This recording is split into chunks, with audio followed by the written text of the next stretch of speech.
오늘 요한복음 20장 19절에서 23절까지 말씀을 읽었습니다. 살면서 여러분 가장 두려움을 느꼈을 때가 있었다면 언제인가요? 사람들마다 다 경험이 다를 겁니다. 근데 분명한 것은 어른이 되면 인생의 연륜이 쌓이면은 두려움은 없어질 줄 알았는데 그렇지 않은 것을 경험하게 되지요. 내가 모든 것을 걸었던 일이 막혔다, 끊어졌다 라고 느낄 때 사람들은 두려워합니다. 참으로 내가 사랑하는 사람과 이별하게 되었을 때 두려움이 찾아오지요. 위기에 빠져 아무도 나를 도와주지 못한다라고 인식을 하면은 두려움을 느끼게 됩니다. 나에게 가장 소중한 것을 잃어버린 것을 알게 되었을 때 두려움이 찾아오지요. 나는 인생을 잘 살았다고 생각을 하는데 주변을 돌아보니 왜 이렇게 나를 해코지하고 비방하는 사람들, 대적들이 많은지를 알게 되면은 두려움을 느끼게 됩니다. 모든 이들에게 각양각색의 두려움이 있을 것입니다. 그런데 이 두려움이 더 무서운 거는요, 그 두려운 상황이 끝나면은 다 모든 것이 맞춰질 줄 알았는데 두려움의 기억과 그 경험은 오랜 시간이 지나도 잊혀지지 않는다는 것이지요. 비슷한 경험 또는 그와 다른 색다른 경험이라더라도 이 두려움의 잔상들이 굉장히 오랫동안 남아있는 것을 보게 됩니다.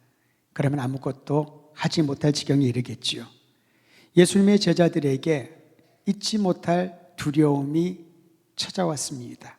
그것은 예수님께서 십자가에 달려 돌아가셨다는 그 사건이었지요. 사랑하는 예수님, 메시아로 믿고 따랐던 예수님, 그런데 너무나도 고통스럽게 십자가에 달려 돌아가신 것을 제자들이 듣고 경험하면서 그들에게는 평생 지울 수 없는 두려움이 찾아온 것입니다. 그것을 오늘 말씀은 가르쳐주고 있습니다. 예수님의 십자가 사건 이후에 제자들은 얼마나 두려웠냐 하면은 특히 유대인들로부터 공격받을 것을 두려워했던 것으로 보입니다. 요한복음은 이렇게 시작을 하고 있지요. 이날 곧 안식 후 첫날 저녁 때에 제자들이 유대인들을 두려워하여 모인 곳의 문들을 닫았다 라고 말합니다. 요즘처럼 잠금장치가 잘 되어 있는 것도 아니었을 텐데 외부의 사람들이 들어오지 못하도록 모든 문들을 닫아 놓고 있었다. 이유는 유대인들을 두려워하여. 여러분, 사람이 정말 두렵지 않습니까? 그런 얘기를 해요. 어두운 시골길을 지나가면은 다른 동물이나 다른 야생동물이 두려운 게 아니라 사람이 두렵다고. 실제로 그런 얘기들을 하는 이유가 있지요. 우리의 사는 사회가 너무나도 흉악하기 때문에 그렇습니다. 지난번에도 그런 얘기를 나눈 적이 기억이 납니다만은 어디를 가든지 굉장히 두려움을 주는 상황들이 펼쳐집니다. 갑자기 사람들이 덤벼들어요. 갑자기 차들이 덤벼듭니다. 갑자기 건물들이 무너지고요. 갑자기 땅이 꺼지고 이런 소식을 들을 때마다 얼마나 두려움을 느끼게 되나요? 우리가 살고 있는 이 세상은 사람으로 인한 두려움, 환경으로 인한 두려움, 총체적인 두려움으로 가득 차 있는 것처럼 보입니다. 예수님의 제자들은요, 특히 사람들에 대한 두려움이 컸습니다. 안식 후 첫날 저녁 예수님이 부활하셨다는 사실을, 이른 새벽에 예수님이 부활하신 것을 여인들은 알았지만은 제자들 전체는 알지 못했지요. 그들이 한 곳에 모여서 문들을 다 닫아 놓았다. 두려움에 대한 구체적인 표현입니다. 여러분, 어렸을 때 시골에 가면은 깜깜한 길을 갈 때에 눈을 딱 감잖아요. 무서운 일을 겪으면 눈을 딱 감습니다. 눈을 감는다고 현실은 바뀌지가 않는데 일단 내 눈에 보이지 않아야 그 두려움을 조금이라도 감할 수 있으니까요. 한편으로 제자들은 현실을 부정하고 싶었던 것으로 보입니다. 문들을 닫아 놓는 거죠. 눈을 다 감습니다. 모든 강박들을 다 제거해 놓는 거죠. 그러면 두려움이 조금이라도 가실까 봐. 그렇다고 두려워하는 마음이 사라지진 않습니다. 참으로 놀라운 것은요, 이렇게 두려움에 떨고 있는, 문을 닫고 있는 제자들에게 전혀 예상하지 못했던 일이 발생했습니다. 오늘 19절 말씀 이렇게 말합니다. 문들을 닫았더니 모든 두려움을 최대한도로 보지 않고 그 감각들을 느끼지 않으려고 문들을 닫았는데 예수께서 오셔서 그들 가운데 서서 이르시되 너희에게 평강이 있을지어다라는 말씀을 하셨다는 거지요. 십자가에 달려 돌아가신 예수님께서 제자들 눈앞에 지금 그곳에 오실 것이라고 아무도 상상하지 못했던 겁니다. 예수님이 그들 앞에 나타나셨어요. 유대인들에 대한 두려움과 비교할 수 없는 자책하는 마음, 두려움이 제자들을 엄습했을 겁니다. 우리는 주님을 버리고 도망쳤는데, 우리는 지금 유대인들이 무서워 이곳에 모여서 앞으로 어떻게 할까? 우리의 미래는 어떠할까? 그런 고민을 하고 모여 있는데 예수님께서 그들 앞에 나타나신 것이지요. 그때 예수님이 제자들에게 이렇게 말씀하셨습니다. 놀랬지? 라고 말씀하지 않으시고 너희에게 평강이 있을지어다. 이 배신자들아, 너희가 그럴 수 있냐? 라고 말씀하지 않으시고 너희에게 평강이 있을지어다. 우리는 예수님의 사랑과 예수님이 우리를 대하는 모습을 너무 우리 입장에서 생각하는 것 같습니다. 내가 다른 모든 사람들을 용납해도 저 사람은 용납 못해. 내가 다른 모든 일들은 용서해도 저런 일은 용서할 수가 없어. 격노하고 격분하지 않습니까? 내가 모든 것들을 수용할 수 있지만은 저 일만큼은 수용할 수가 없어. 우리의 생각으로 그렇게 하나님에 대한 사랑을, 예수님의 역사를 받아들이고 이해하는 것처럼 보입니다. 얼마나 떨렸을까요? 예수님이 자신들 앞에 있는데 어떻게 예수님과 눈과 눈을 마주칠 수 있었을까요? 그들 앞에 서 있는 예수님이 진실로 예수님인지 어떤 이들은 믿지 않았을지도 모릅니다. 유령인가? 환영인가?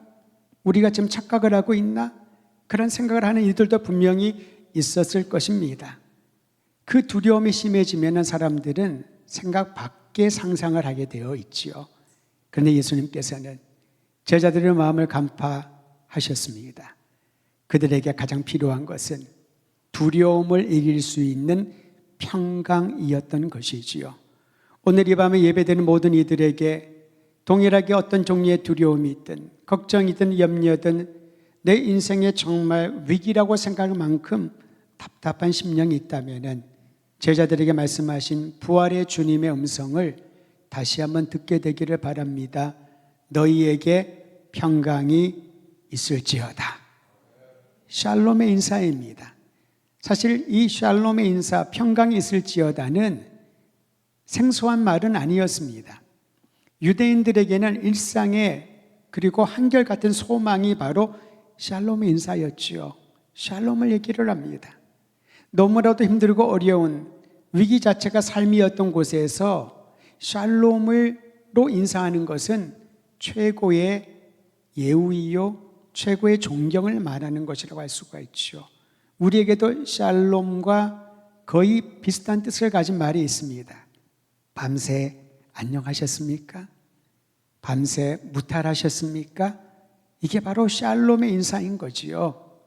그런데 여러분, 이 샬롬은 유대인뿐만 아니라 그런 면에서 모든 사람들의 희망이요 갈구하는 기도의 제목이라고 할 수가 있지요. 예수님께서는 고난의 역사를 걸은 유대인들에게 일상 인사였던 샬롬을 매우 특별한 의미를 담아서 제자들에게 말씀하신 겁니다. 제자들을 향하여 첫 번째 샬롬의 인사를 말합니다. 두려움과 공포와 불안을 다 지워버리는 평강의 인사였던 것입니다. 우리 주님의 이름을 부를 때마다 우리 성도들의 마음에 있는 어떤 종류의 두려움이든 불안이든 또는 내 마음에 걸리는 것들이 우리의 모든 것들을 평강으로 지워버리시는 그리스도 예수의 놀라운 사랑을 경험하기를 주의 이름으로 축원드립니다. 그러므로 서로를 생각할 때마다, 중보기도할 때마다, 또 만날 때마다 진심을 담아서, 우리는 상대방이 어떤 상황인지를 잘 모르잖아요. 예수님의 이름으로 평강이 있기를 기원합니다 라고 기도하고 인사하고 또 마음을 모아야 할 것입니다. 저는 우리 대한민국에 우리 주님께서 말씀하셨던 이 놀라운 평강이 이 땅에 살고 있는 모든 백성들과 모든 주를 경외하는 이들에게 가정 위에 임하기를 간절히 소망합니다. 예수님께서 제자들에게 평강이 있을지어다는 오늘 말씀에 보니 다시 한번 반복하여 말씀하십니다. 21절입니다. 너희에게 평강이 있을지어다 라고 두 번째 말씀하시는데요. 첫 번째 평강이 있을지어다는 두려움과 불안과 걱정, 자책하는 마음, 예수님에 대한 재속한 마음, 자신들의 인생에 대한 막막함을 지워버리는 평강이었다면, 두 번째 샬롬의 인사, 평강이 너희에게 있을지어다라는 또 다른 목적을 보태어 놓은 것을 보게 됩니다. 우리 함께 21절 말씀, 두 번째 샬롬의 인사가 있는 21절은 큰 소리로 함께 읽도록 하겠습니다. 시작. 예수께서 또 이르시되 너희에게 평강이 있을지어다. 아버지께서 나를 보내신 것 같이 나도 너희를 보내노라. 여기서 부활하신 예수님께서 제자들에게 나타나 말씀하신 샬롬의 인사를 한 목적을 확실히 발견하게 되죠. 아버지가 나를 너희에게 보낸 것처럼 나도 너희를 보내노라. 세상에 보내노라. 여러분, 이것이 그리스도인을 향한 사명이요, 교회에게 주어진 주님의 명령인 줄 믿으시기를 바랍니다. 내가 너희를 보내노라. 그런데 여러분, 주님이 사명을 주셨지만은 사명을 받았다고 사람들이 갑자기 바뀌거나 담대하진 않습니다. 선교사를 파송을 할 때 파송 예배를 드리잖아요. 파송 예배를 드릴 때 눈물을 흘리지 않을 수가 없습니다. 선교사와 그 가정을 위한 기도 가운데 하나님의 감동도 있지만은 또 한편으로 미지의 세계, 전혀 다른 문화권에 얼마나 많은 고통과 어려움이 있을까를 생각을 하면은 선교사를 파송을 할 때 우리의 마음에는 말로 표현할 수 없는 감정의 요동이 찾아오게 됩니다. 사역 현장에 도착했을 때도 마찬가지입니다. 또는 하나님의 사람이 새로운 일을 시작할 때도 마찬가지지요. 하나님이 주신 사명이고 주님이 명령하셨던 것이라고 해서 두려움이 없거나 모든 일이 다 형통하지는 않는다라는 것이지요. 여전히 두렵습니다. 여전히 불안합니다. 정말 새로운 일이 일어날까? 하나님의 역사가 일어날까? 이 일을 주님이 기뻐하시는 일 맞나? 비단 사역자들뿐만 아니라 하나님의 사람들이 새로운 일을 시작할 때 그런 고민을 하잖아요. 내가 지금까지 했던 일들을 접고 새로운 일을 시작하려고 하는데 이 일이 정말 하나님을 기쁘시게 하는 주님의 뜻에 부합하는 일이 맞나? 불안한 거죠. 걱정이 찾아오게 될 것입니다.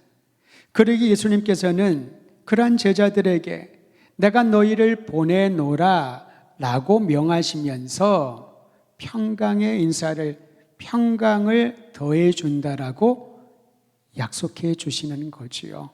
사랑하는 성도 여러분, 우리 주님이 주시는 그 평강이 없다면은 아무리 주님의 명령이라더라도 한 발자국 앞으로 내딛는 것은 힘들고 어려운 일일 것입니다. 저는 우리 더드림 교회가 지금까지 지켜주신 것이 하나님의 은혜요. 이제 날마다 새로운 한 걸음 한 걸음을 내디딜 때마다 두렵고 떨리는 마음으로, 그러나 주님이 주시는 평강으로 그 떨림을 이겨낼 수 있는 담대한 믿음의 공동체가 되기를 간절히 소망합니다. 불안하고 두려움이 심하면은 부정적인 것들이 먼저 보이게 됩니다. 이게 될까? 안 될 것 같은데 안 될 거야. 그래, 이건 될 수가 없는 일이야. 이거는 하나의 우리의 삶의 패턴인 거지요. 그 사람이 부정적이어서가 아닙니다. 내 안에 두려움과 불안이 나를 지배하기 시작을 하면은 안 되는 것, 부정적인 것만 더 보이게 되는 거지요. 근데 믿음을 갖게 되면 하나님이 주시는 평강을 소유하게 되면은 분명히 모든 사람들이 이거는 안 된다라고 얘기를 하는데 그냥 이런 말로 바뀌게 되는 거지요. 주님이 함께 하시면, 주님이 기뻐하시는 일이라면은 내가 이 일을 감당하겠나이다. 이 고백은 무엇이 주체인가요? 주님이 함께 하시면, 주님이 내 앞서 가시면, 주님이 우리의 갈 길을 인도해 주시면은 내가 그 일을 하겠나이다. 그런 고백이 되는 것이죠. 저는 이러한 영적인 경험이 우리 성도들과 교회를 통하여 나타나기를 간절히 소망합니다. 예수님이 두 번에 걸쳐서 평강이 너에게 있을지어다 말씀을 하시지요.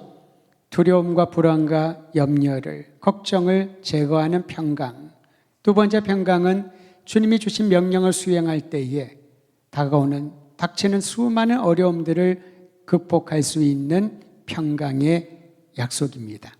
이 평강은 도대체 어떤 성격일까요? 여러분, 예수님 믿고 난 이후에 항상 평안하셨습니까?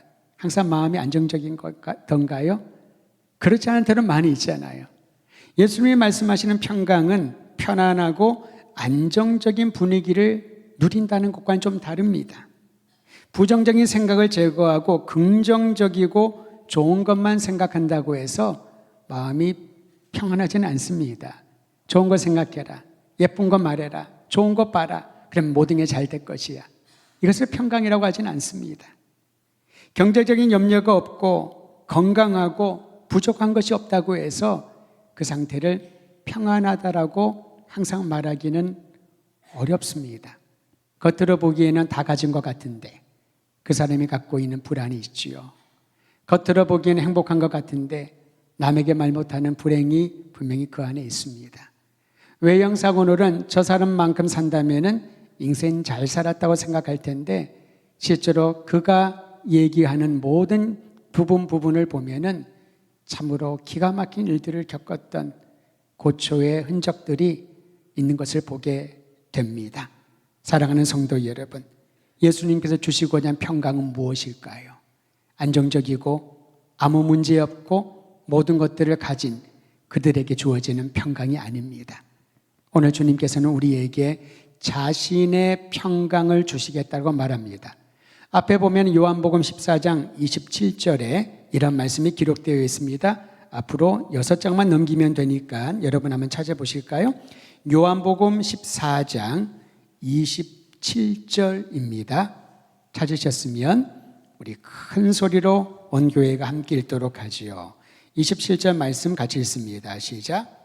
평안을 너희에게 끼치노니 곧 나의 평안을 너희에게 주노라. 내가 너희에게 주는 것은 세상이 주는 것과 같지 아니하리라. 너희는 마음에 근심하지도 말고 두려워하지도 말라.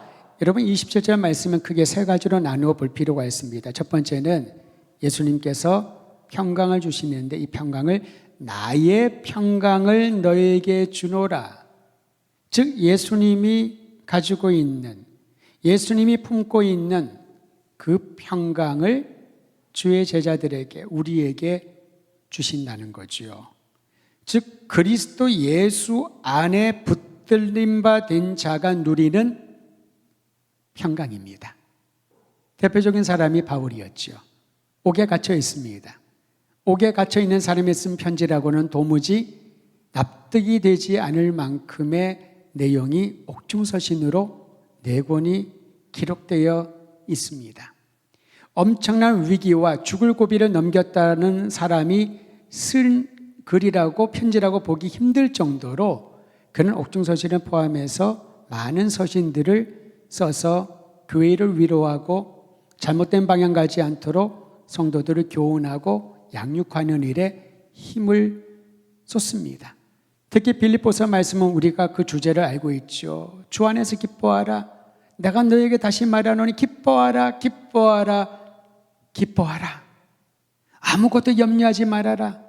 모든 일에 기도와 간구로 너희 구할 것을 하나님께 아뢰라.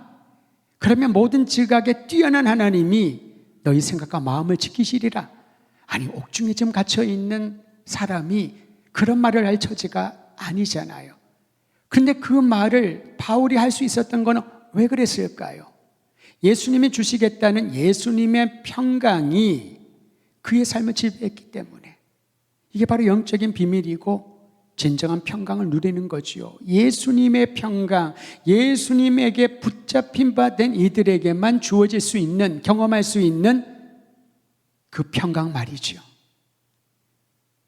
병이 들 수 있습니다. 사업이 실패할 수도 있고요. 계획한 대로 잘 안 될 수도 있습니다. 내가 생각하고 많은 사람들에게 간증하고 자랑할 만한 그러한 신앙의 이야기거리가 없을 수도 있습니다. 그런데 간증은 내 자랑이 아니잖아요. 자기 자랑 실컷 해놓고 마지막에 하나님이 하셨다고. 그저 데코레이션처럼, 장식처럼 하나님의 이름을 따 붙이는 거. 그건 간증이 아니잖아요. 정말 누가 볼 때든지 불행하고 안타깝고 고통스러운 삶을 살았지만은 도무지 이해할 수 없는 당당함과 굳건한 믿음과 다른 사람들을 위로하고 절망 가운데 있는 이들을 일으켜 세우는 그러한 힘을 가진 사람이 있다면 그게 바로 주님이 주시는 예수님의 평강이 그를 주장하기 때문인 거지요. 성경에 그런 사람들의 인물이 나와 있습니다. 새벽기도회 때 창세기를 지금 보는데요, 이제 39장을 묵상을 하고 있습니다. 요셉 이야기가 많이 나오죠. 창세기 12장부터 아브라함이 시작되는데요, 아브라함과 이삭과 야곱, 요셉 이야기 중에서 요셉의 할애된 내용들이 상당히 많습니다. 할애된 내용이 많다고 해서 그 사람이 더 위대하고 이름 한 번 나온다고 덜 위대하고 그건 아니지요. 근데 요셉의 이야기를 통하여 우리에게 주고자 하는 메시지가 있다는 거지요. 요셉은 고난받은 사람이었습니다. 요셉은 형통한 사람이 아니었거든요. 누명도 쓰고 형제들에게 배반당하고 얼마나 수많은 고초를 겪었을까요? 연수로는 13년이라고 하는 기나긴 시간, 청소년 그 예민한 시간에 17의 노예로 팔려가서 형들에 의해서 이방 타지에서 그래도 성실하게 일을 했는데 누명까지 쓰고 그리고 고초를 당하고 많은 사람들 도와주는데 도움받은 이들이 은혜를 갚지를 않아요. 다 까맣게 잊어버리고 요셉을 생각하지 않았습니다. 얼마나 13년의 세월이 고초고 괴로웠을까요? 근데 요셉은 그 13년 동안 하나님의 평강을 누리며 살았던 겁니다. 하나님이 함께 하셨기에 요셉을 통하여, 요셉을 위하여 이방 나라 사람들을 복주시고 보호하시고 형통케 하시고 그의 가족들을 구원하기 위하여 하나님이 요셉을 먼저 그 땅에 보내셨다는 본인의 고백을 들어봐도 알지 않겠습니까? 우리는 요셉이 총리가 되었기 때문에 결과가 좋아서 형통했다라고 보지만은 요셉의 형통의 복은 총리가 되기 이전부터 노예로 있을 때, 물 없는 구덩이에 던져졌을 때, 보디발의 아내의 모함에 의해서 억울하게 옥살이를 할 때, 바로 그때에도 하나님이 형통케 하시는 경험을 요셉은 했던 거지요. 저는 우리 더드림교회 성도들이, 우리의 자녀들이 하나님이 함께 하심으로 형통케 하는 놀라운 은혜와 평강을 경험할 수 있다면은 아무 걱정 없이, 아무런 염려 없이 주님이 가라, 내가 너희를 보내노라, 가서 복음의 증인이 되어라. 때를 얻든지 못 얻든지, 나이를 탓하거나 환경을 탓하거나 건강을 탓하거나 다른 이유를 대지 말고 주님이 말씀하시면 가서 그리스도의 생명의 복음을 전하는 증인이 되는 것이 오늘날 교회가, 우리 더드림 공동체가, 성도들이 가져야 될 마음가짐이 아닐까 싶습니다. 예수님의 평강, 그 평강이 모든 분들에게 임하기를 주의 이름으로 축원드립니다. 또한 두 번째로 이 말씀을 볼 거는요, 내가 너에게 주는 이 평강은 세상이 주는 것과 다르다. 차원이 다르다는 거죠. 차원이 다른 것. 여기 신앙생활에 기쁨이 있다라고 봅니다. 어떤 분들은 그런 생각을 해요. 주일마다 그렇게 열심히 교회를 나가고 딴 데 가지 않고 그렇게 열심히 봉사하고 또 교회 가면은 떡이라도 꿀이라도 나올 줄 알았는데 본인 거 다 바쳐서 헌신하고 시간 바치고 신방 같이 가고 교회를 섬기고 전도하러 나가고 사람들은 이해가 되지 않지요. 어떻게 그게 가능할까요? 주님이 주신 평강은, 주님이 주신 명령은, 복음에 대한 부담감은 세상의 것과 비교할 수 없는 다른 차원이기 때문에 이것을 경험해야 된다는 겁니다. 예수님의 평강을, 주님의 평강을 품고 사는 이들은 세 번째 단락입니다. 마음에 근심도 없고 두려움도 사라지게 되는 겁니다. 근심하고 있는 사람에게 아유 근심하지 마 라고 말하는데 근심이 사라지던가요? 두려워 떨고 있는 아이들에게, 사람에게 두려워하지 마 괜찮아, 그렇다고 두려움이 떠나가던가요? 주사를 맞으러 가면 아이들이 굉장히 두려워합니다. 일단 주사 바늘이 아프고요, 무섭잖아요. 그럼 엄마 아빠 얘기를 하지요. 하나도 안 아파, 조금만 참으면 돼. 애들은 엄마 아빠한테 불신이 생깁니다. 아파요. 옛날에 목욕탕 갈 때 그런 얘기가 있잖아요. 하나도 안 뜨거워, 들어와. 애가 그 말만 믿고 들어갔다가 뜨거워서 나오면 욕을 했다는 얘기가 있어요. 세상에 믿을 사람 하나도 없다고. 불안하지 마, 두려워하지 마, 괜찮아, 아무 문제 없어 라고 말한다고 해서 불안이 사라지거나 근심이 사라지지는 않습니다. 그러나 예수님의 평강이 임하면 그렇게 두렵고 그렇게 무서웠던 것들이 보이지 않게 되는 거죠. 분명히 여기에 있었는데, 지금도 있는데 그게 크게 보이지 않는 겁니다. 그래서 극복이 되는 거죠. 사라지는 게 아닙니다. 때로는 그것이 눈에 보이지 않고 사라질 때도 있지만 대부분의 경우는 환경은 변하지 않습니다. 내가 변하는 거죠. 내 안에 계시는 예수님의 평강이, 예수의 능력이 나를 변화시키면 그 근심과 걱정거리가 매우 작게 보여서 통과하게 되는 겁니다. 주사를 맞으면 아픕니다. 그러나 이것을 맞아야 내가 열이 떨어지고 내 몸의 어떤 질환들을 회복하는 데 도움이 된다는 것을 알기 때문에 우리는 힘들고 아파도 그것을 맞아야 되는 것이고 통과해야 되는 것이지요. 사랑하는 성도 여러분, 예수님이 주시는 평강은 우리에게 놀라운 능력을 바라는 축복인 줄 믿으시기를 바랍니다. 예수님은 제자들에게 약속하신 평강이 어떻게 지속될지를 알려주셨습니다. 일회적인 평강, 한시적인 평강은 우리에게 아무런 의미가 없지 않습니까? 그러기에 주님께서는 이렇게 말씀하십니다. 너에게 평강이 있을지어다, 평강이 있을지어다. 22절 이 말씀을 하시고 그들을 향하사 숨을 내쉬며 이르시되 같이 읽지요. 성령을 받으라. 성령의 임재, 성령의 강림에 대한 약속을 요한복음에 이미 하신 거예요. 사도행전에 가서 갑자기 말씀하신 게 아닙니다. 요한은 이 부분을 더 명확하게 먼저 말해주고 있습니다. 두려움에 떨고 문을 닫고 숨어있는, 자책하고 자기 자신을 한탄하고 미래에 대하여 막막해한 제자들에게 그 모든 두려움과 불안을 제거할 평안을 전하시고 평강을 전하시고 이제 그들을 세상으로 파송하시기 전에 주님께서는 이 사역을 감당할 수 있는 평강을 심어주시면서 그 평강이 영원토록 떠나지 않도록 성령을 받으라. 숨을 내쉬며 말씀하셨습니다. 성령을 받으라. 성령은 구약의 루아흐라고 말하지요. 신약에서는 퓨뉴마라고 말합니다. 호흡입니다. 생기를 넣으니 생명이 된지라. 최초의 인간에게 하나님의 생기가 들어가 하나님의 성령에 들어가 생명이 된 것처럼, 살아있는 존재가 되어있는 것처럼 겉으로 살아있지만 영으로 죽어있고 하나님의 음성 듣지 못하고 주의 명령을 분별하지 못하는 이들이 되지 말고 성령을 받으라. 하나님의 생기를 불어넣으면서 성령을 받으라라고 창조를 말하는 거지요.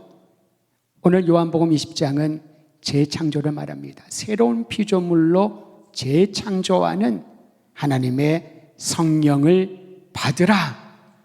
그래서 우리는 이렇게 기도해야 됩니다. 내 안에 성령으로 충만케 하시고 우리 자녀들에게 성령 세례 임하여 성령으로 충만케 하여 주시고, 아멘이 좀 나오셔야지 이거는 잘 우리가 확인할 수가 있는데요. 우리 교회가, 우리 소그룹이, 또 우리 모든 주의 이름으로 모이는 공동체가 성령으로 충만한 그런 공동체가 되게 하여 주시옵소서. 끊임없이 기도해야 되는 겁니다. 그렇지 않으면 사람의 일을 할 겁니다. 세상의 방식으로 일을 할 겁니다. 내가 생각하기에 좋다고 옳다고 여기는 것을 주장하다가 그 반대의 사람 만나면은 피 터지게 논쟁하고 싸우다가 자기 갈 길을 갈 겁니다. 그러나 성령으로 충만하면은 다른 의견들도 그 안에 정말 중요한 원리를 발견하게 되고 나의 고집을 깨닫게 되고 공동체를 이끌어 가시는 하나님의 인도하는 손길을 경험하게 되지요. 이것이 바로 교회입니다. 이것이 바로 가정이어야 되는 거지요. 여러분, 가정에서 결정하고 판단하고 행해야 될 행동들이 얼마나 많이 있습니까? 자녀들을 위하여 부모들이 정말 애쓰잖아요. 정말 애쓰잖아요. 근데 자녀들에게 최고로 잘해줄 수 있는 거는 그들에게 필요한 무엇인가 이 세상을 살아간 기술을 가르쳐주고 공부하기 위하여 많은 것들을 투자하기보다도 그들로 하여금 하나님을 경외하는 마음을, 하나님이 살아계심을 감지할 수 있는 마음을 알려주어야 된다는 거지요. 그리고 그것이 어떻게 유지될 수 있을까요? 성령으로 충만해야, 성령을 받아야 가능하다는 것입니다.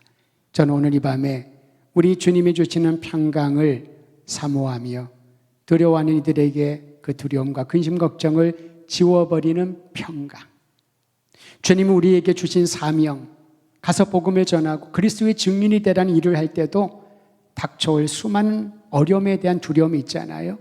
그 두려움을 작게 보고 그 두려움보다 더 크신 우리 주님을 바라볼 수 있는 마음의 평강, 그리고 성령으로 충만함을 입었을 때 성령의 임재하심을 통하여 우리 성도들이 기도하고 간구하고 살아가는 하루하루의 호흡이 하나님의 영광을 드러내는 일들이 되기를 간절히 소망합니다.